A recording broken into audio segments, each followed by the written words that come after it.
And so when you are on a mission to represent Christ wherever you go, whether you walk into the office another day, the school another day, whatever it is you have going on, then God really does instruct us and give us the gifts that we need to serve other people, and managing our time, managing how we operate, managing how we feel internally. There is a beauty in that where we submit who we are, saying, all right, God, I know who you've called me to be. I know who you say I am. Therefore, that's the truth I'm going to speak over myself today, regardless of how I feel, regardless of how I look. And I'm going to speak that truth over someone else. When we submit our thoughts of like constantly wanting to think of ourselves or think about our situation to God, and he instructs us to think about how we can be a blessing to other people, that is when our life really does start to feel like, wow, this has now been stewarded well. What's up, you guys? Welcome back to another episode of the Garden Room Podcast. We're going to jump right into today's episode. So if you're somebody who feels like you have been struggling with managing your time, your friendships, your relationships, your money, all these different things that we find ourselves having a hard time stewarding and really being able to take care of in our lives, where it feels like we're juggling through it, then this is the episode. This is a video for you. I want to encourage you that you do not have to stay in that same exact headspace where you feel like I cannot seem to get a hold on all these different things in my life. I want to remind you that God is there to help you through it. He's there to help you to understand why you were having a hard time with all these different things. And I want to also encourage you, remind you that I've been there too. I am walking through that. There's so many times in life where you feel like you get a hold on one thing, and then you have 4 other things that are now having just a hard time trying to learn how to manage and learn how to steward well. And so I want to talk about stewardship a little bit. I want us to talk about really the gifts that God has given us and how he can help us to manage it, because he's given us so many good things. And a lot of times the external hardships that we go through are because of our internal really heart postures behind how we feel about certain things and why we're attracted to certain things and why we do and make certain choices in order to fulfill our inward desires versus really exposing what we really need. And at the end of the day, that's Christ. And so that is something I want us to pinpoint, but we're going to get right into this word. Let me grab my Bible real quick. So if you guys are anything like me and you love representing your faith, but also love fashion, then I highly recommend you go check out EOH. EOH stands for Eyes on Him, which is a daily reminder for us to keep our eyes on God. This is my younger brother's clothing brand, and I often wear a lot of his pieces throughout my podcast. So please be sure to check out his website and show some support at eohforever.com. So we're going to be looking at 1 Peter chapter 4, and we're going to go straight to verse 10. And it says, each of you should use whatever gift you have received to serve others as faithful stewards of God's grace in various forms. And so this verse really does help me to see where God is asking us and really instructing us to say, use the things that I've given you to be a blessing to other people, because God's grace covers so many parts of our lives that we can't even really see, we can't even really fathom. But I think a lot of times I have to realize and kind of just question if I'm actually stewarding and managing the things that God has given me. Like, am I actually waking up and understanding the fact that God has given me new grace, new mercy every single morning, and he's offering me this just abundance of forgiveness. When I say, God, I'm sorry, he's offering me an abundance of his love and of his mercy and of his confidence as a child of God. And so when we start really recognizing what that looks like, and are we actually stewarding that well? And when I think about God's grace, I can look at it from 2 different lenses or perspectives, where I'm either using or mismanaging God's grace because I want to do it all on my own. I want to be the good person in the scenario or in the story. And you don't do it intentionally, but you do things out of a place of, God, I want to earn your love. I want to earn my salvation. I want to earn my right standing with you. But you recognize that there is nothing that we can do as humans in order to earn the gift of God's salvation and his grace upon our lives. Because when I really look at my life and I really have a full understanding of, like, I am a dirty sinner, but because of God's grace, that is the only thing, the only way that can cause me to be able to walk into this lifestyle of being a saint made new by him, by his grace and his goodness, and through the death of Jesus Christ on the cross and his resurrection, that I'm able to experience that lifestyle. And so I have to recognize that all the different times where I am trying to tally up all these good works in my life, again, it's maybe with a good intention, but you recognize that you're really abusing God's grace because you're not using it to the fullest. Not for us to turn the other way around and also say, well, God's given me so much grace, let me abuse the idea of it and say that I can do whatever I want, think however I want, and not have to submit to God and his goodness. Then that's another way that we are mismanaging the grace of God, because we're taking it in and not really absorbing the weight behind what God did. But when we push it away, we're also not absorbing the weight of what God did, and it feels wasted on either side. And obviously anything that God has done, Jesus has done, is never wasted, because God, he really did take his own son and say, I want you to go down there, even if it's just for one person to be able to come back into my presence. And that is the most beautiful thing we hear that talked about, where Jesus will leave the 99 for the one.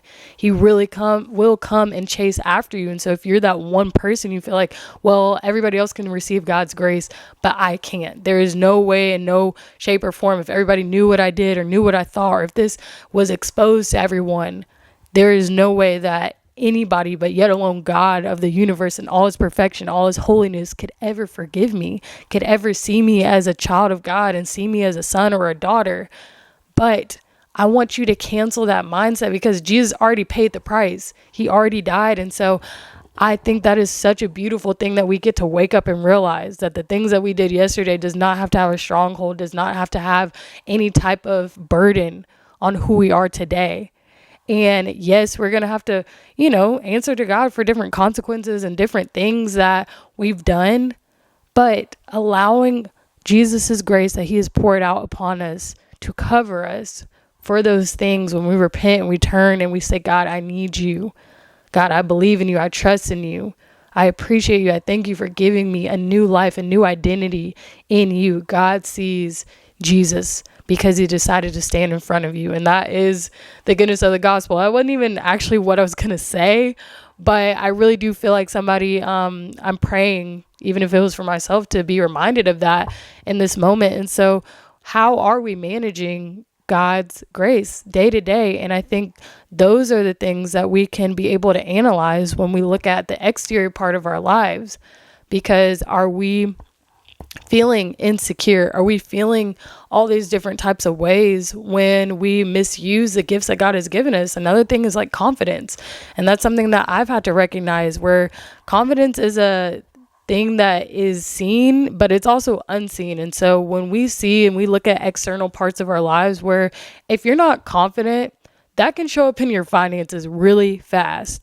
You can find yourself trying to buy the next thing, trying to get the next thing, trying to show off anything that you can to make you feel confident, because you get a couple heads, you get a couple compliments, you get a couple of accolades from different people because of what you have. And there's nothing wrong with that necessarily. I believe in, work hard, or, maybe you've been blessed with a certain type of lifestyle, but is that what's fueling your identity and fueling your next few steps of faith of saying, I feel good about myself because of all these different things. Therefore, I feel like I can walk in confidence or walk in faith because I feel like I have these things to hold me and ground me into who I am when I look in the mirror.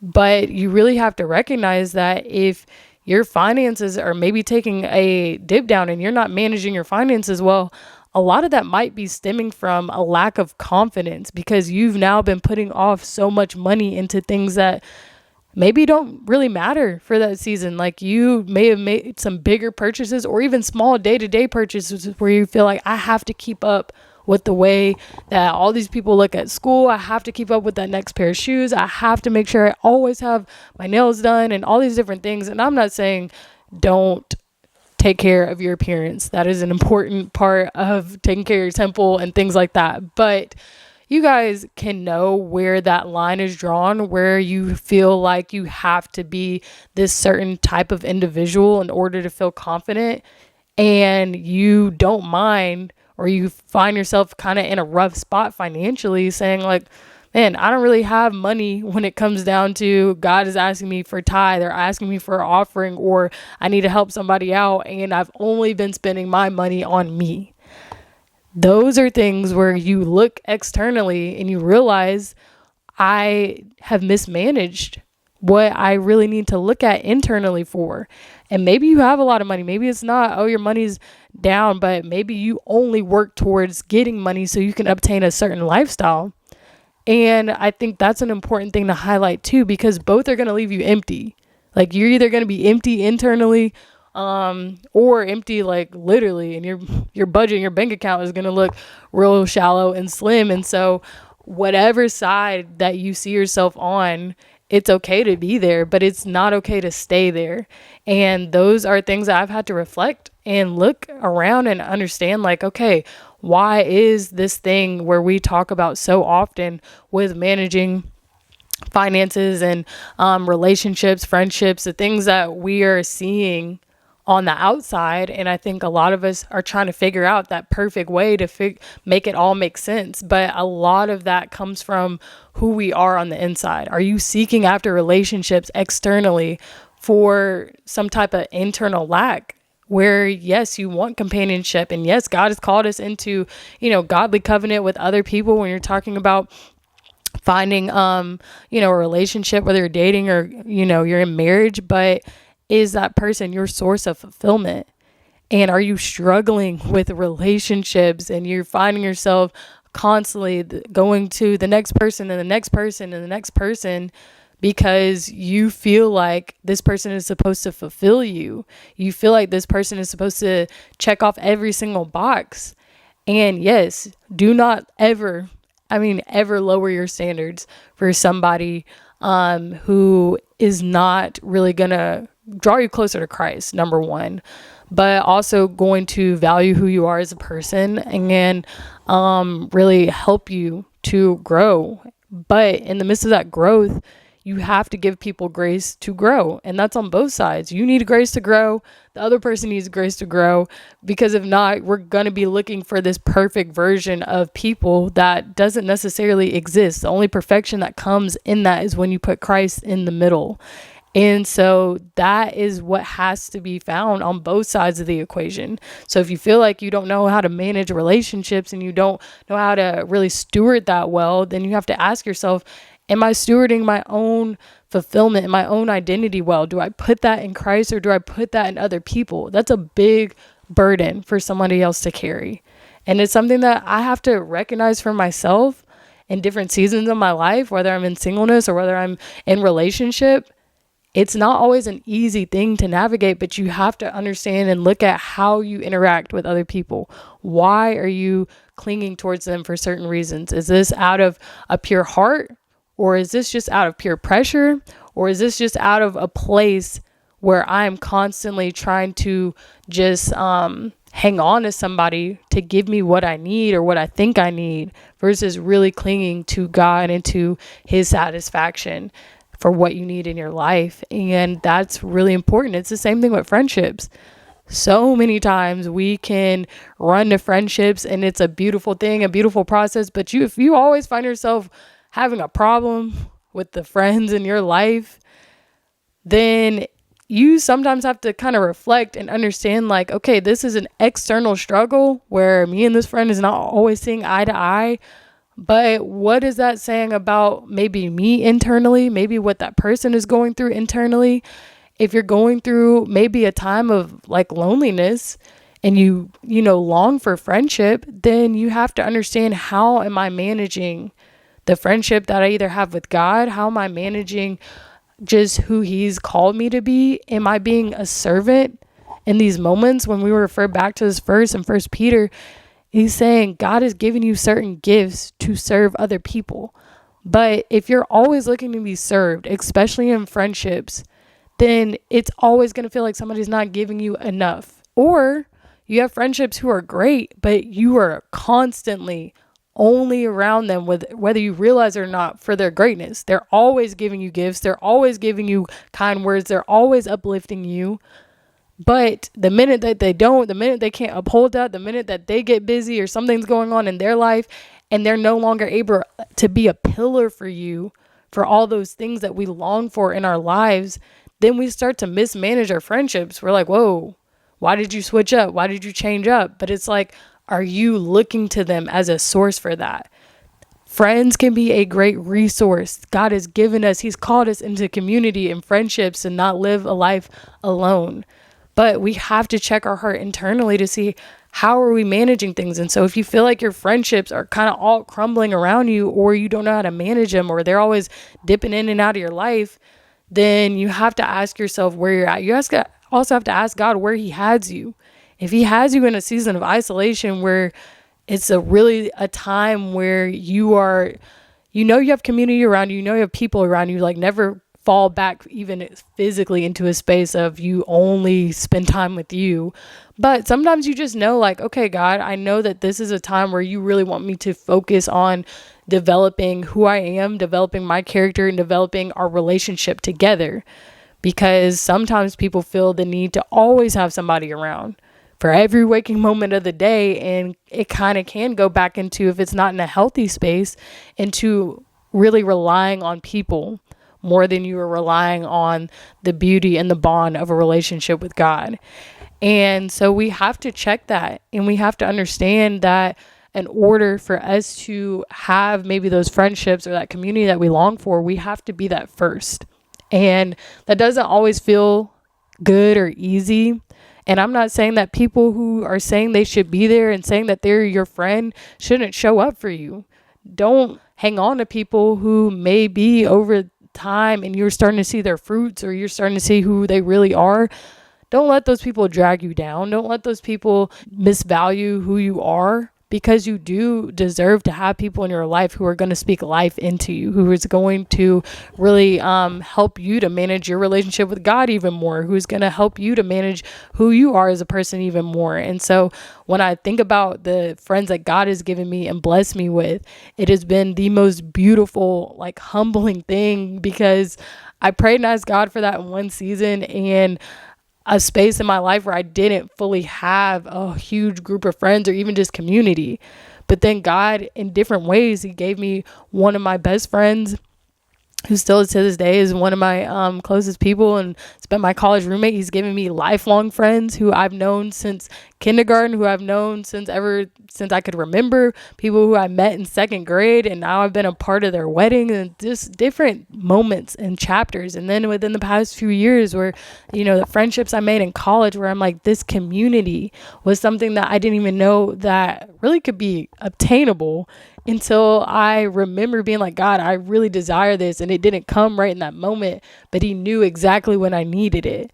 And so having all those avenues and outlets of people who have decided to be who God's called them to be, and through using their gifts that they have really been such a sweet part of my life. And we're able to serve one another in different ways, serving one another through our gifts of being able to encourage, serving one another through our gifts of being able to provide different things, whether it was providing somebody a ride for the airport or providing time. It's just a lot of moments where a lot of people can be selfish, but they take the time to hear out what you're going through. They take the time to just listen and be able to just sit with you in different moments. And so those are things and gifts that are from above that I can never repay, that I can never really try to bottle up and give somebody. But all you can do is understand, like, okay, God, if this is an area of my life that I'm struggling with, then help me to manage that, and help me to start managing, stewarding that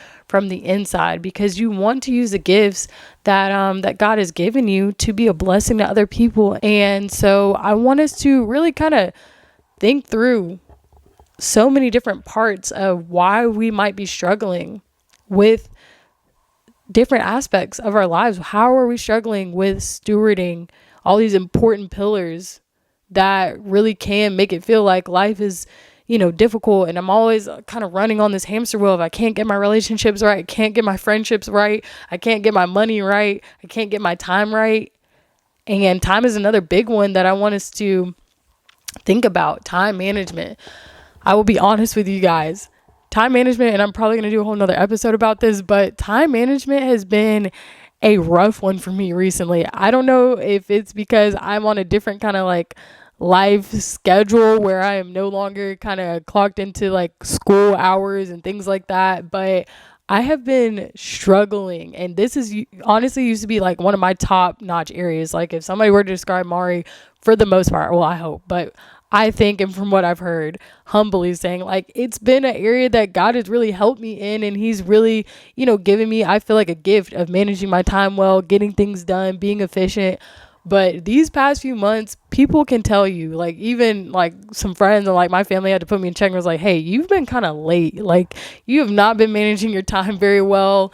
And it's not just about like being late, but it's also like how you actually manage who you're being with the time God has given you. And so there's two kind of sides to that, but focusing on just like the practical side of being late, like stewarding the time you have when you go somewhere. It is something that we can kind of brush off and be like, oh, it's not really like, some people might not even count that as like, oh, that's not really a sin or it's not really a bad thing. It's just people understand you go through things, traffic hits, life happens, like you forget something. But I had to start thinking about like, how many more excuses am I going to make for being late or procrastinating? And when you really dig deeper into like why you aren't managing your time well, like why am I actually late? Like externally, like 5 minutes late, or I'm right on time. I used to always be like 15 minutes early, which growing up with a military father, he always was saying, if you're not 15 minutes early, you are technically late. I used to think that was like a big push of like, okay, we don't have to be so early. But, the older you get, the more you realize like it is efficient to be 15 minutes early wherever you go. However, all that aside, it's really important to fixate and understand like, okay, why am I late? Why am I rushing? Does it stem from a place of, I feel like whatever I have going on, that either my appearance in the morning is now taking me longer because I'm not satisfied with the way that I look? Sometimes that could be a reason. Am I fixated too much on like, what I'm wearing and how that makes me feel or whatever in the morning? Therefore, I'm going through what I thought I was going to wear. I don't really like it. And I know that happens to the best of us, but you do have to kind of take a step back and remember scriptures where it's like, is the life not more than food and the body not more than what you wear? God really does say those things kind of for a reason, because he knows we can get really fixated on that. And those are just minor things. It's not a major struggle. I know that I don't really sit and ponder about all the things that like my appearance on day to day, but those are little things that you have to kind of recognize. Like, do I value where I'm going to be on time? Do I value the person that I'm meeting up with to be on time and to understand how it makes them feel when you are not managing your time well? Therefore, you're mismanaging their time. And so it's a domino effect of, yes, there's grace in that, but you don't want to build a habit of saying, people understand, they'll get it, they will. But it really does build this tolerance of understanding who you are, who you're going to be, how you're going to really steward those moments in between. Are you going to be efficient in the mornings or at night or in the evening, wherever you're going, to be there at a good time? And you know what happens when I found myself rushing and mismanaging time, especially when it comes down to just kind of being late or being right on time. I won't even say I'm as late as I've been, just right on time. But when that happens, I'm so fixated on, making sure I have all my stuff together, which you practically have to do. But I am missing out on ways that I can serve other people. If you're rushing, you typically won't hold the door open for somebody. You're trying to grab the door open for yourself and you keep moving forward to the next thing. You have no time to look back. You have no time to look around. When you walk into a room and you're rushing, you're just typically thinking about how much noise am I going to make? Who's going to notice that I'm kind of running behind? Who's in here? What are they doing? What am I missing? But when you are walking into a space where it's not a rushed type of mentality, you're able to pause and understand, like, what is this person going through? Why are they sitting by themselves? Who can I look in the room to celebrate? Like, what does this other person have going on in their life that I can be happy for, that I can compliment their outfit? Like, what are the ways that we can question how we can either uplift somebody's day or meet somebody where they're at? And so when you are on a mission to represent Christ wherever you go, whether you walk into the office another day, the school another day, whatever it is you have going on, then God really does instruct us and give us the gifts that we need to serve other people, and managing our time, managing how we operate, managing how we feel internally. There is a beauty in that, where we submit who we are, saying, all right, God, I know who you've called me to be. I know who you say I am. Therefore, that's the truth I'm going to speak over myself today, regardless of how I feel, regardless of how I look. And I'm going to speak that truth over someone else. When we submit our thoughts of like constantly wanting to think of ourselves or think about our situation to God, and he instructs us to think about how we can be a blessing to other people, that is when our life really does start to feel like, wow, this has now been stewarded well. And so I just want us to really ponder those things. I want us to be able to absorb those things. I want us to be able to use the gifts that God has freely given us, and look at the external parts of your life where you feel like whether this is going great. So therefore, if it is going great, if I do feel like I'm managing that well, then maybe I do have things in check internally. And so how can I, be a blessing to other people while I'm doing that, while it's being a blessing for me? But if you feel like you're mismanaging some external things in your life, or you see those things crumbling, then it's a good time to just kind of scan the room, scan your heart, ask God to scan your heart, and say, God, I don't even know my own heart enough, but you do. I'm asking you to cleanse my heart. It talks about that, I believe, in Psalm 51. God, create me like a new heart and purify all the different things that are going on in me internally, to help me to manage who I am, who you've called me to be on an external side, so I can be pure in heart through and through. And that is something that I want us to really capitalize on, because if we don't have that in check internally, we can get really good at managing, stewarding finances, relationship, friendships, kind of externally on the surface, and it can all look good, but we're disappointed in the final product of who we are when it's just us and God, or it's just you sitting in your room and you're like, well, I got great friends, I got a great relationship, I have, great money, everything's on time, I'm just still not satisfied. How are you stewarding what God has given you? How are you managing God's grace? And if you're having a struggle with that, deep down inside, and you don't even know why, you feel like you're following all the principles, this is the most beautiful part of it all, is because we get to ask the Holy Spirit for help. When you ask the Holy Spirit for help and you invite him in, you're not just trying to apply things through a work-based mentality, but you're asking him to move and maneuver in ways throughout your life that allows you to be in lockstep with him. And when I think about that, I think about kind of like a two-legged race where people, tie up two kids at a field day. I used to love field days, honestly, but you tie up somebody's legs at a race, and they have the right leg, you have the left leg, or however that goes. But you're trying to walk towards this finish line, and you have to get in sync. Like, both start trying to figure out, okay, how do I do this? But you ask the Holy Spirit to help you in those moments, and saying all right, I need you to lead me. I know that you'll help me in these moments.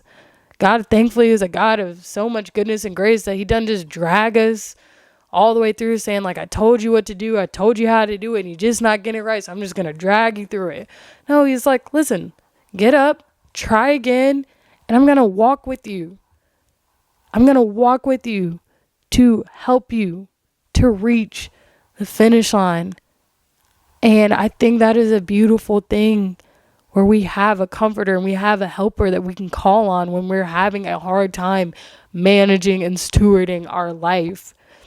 And when we recognize that our life is not our own, and we give that to God fully, He is the best manager. He created all of it. So why wouldn't we give him all, really just all glory and all honor and all just jurisdiction, because he has it anyway, whether we recognize it or not. But he's given us, free will as well to operate and make choices and make decisions that a lot of times we don't really know how to go about it. And he knows that we're going to make mistakes.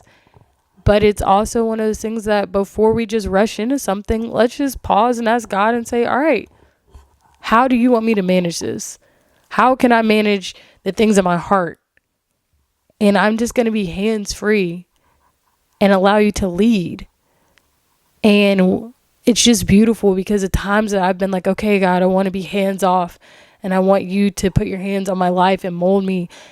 It's still such a sweet thing, because he said, I want to hold your hand through it too. Like, it's not just this isolated, I become a robot and, God dictates everything I do. He wants to do it with us. And so I just really want us to really recognize that as I've been kind of pondering different things, and just to remind you that God has given you gifts throughout each part of your life, throughout each part of who you are, and throughout each part of his just plan and purpose for your life. He has given you certain gifts to be a blessing and to serve other people. And so with that being said, you guys, I am going to stop yapping away and talking, but I always love being able to just sit and reflect on God's goodness. I love being able to just hear what you guys have been going through, and just prayer requests, and really just being able to reflect on the things that everybody might be having to navigate through in different ways. I know that your life is completely different than mine, but I'm so glad that there is a beautiful common ground in God's word that we get to grow in and reflect in. And so I just appreciate you guys joining me for today's episode. I pray that it was a blessing. As always, feel free to reach out with, like I said, anything, prayer requests, ideas, comments. I would love to hear from you guys. And until the next episode, as always, keep growing with God. Bye, guys.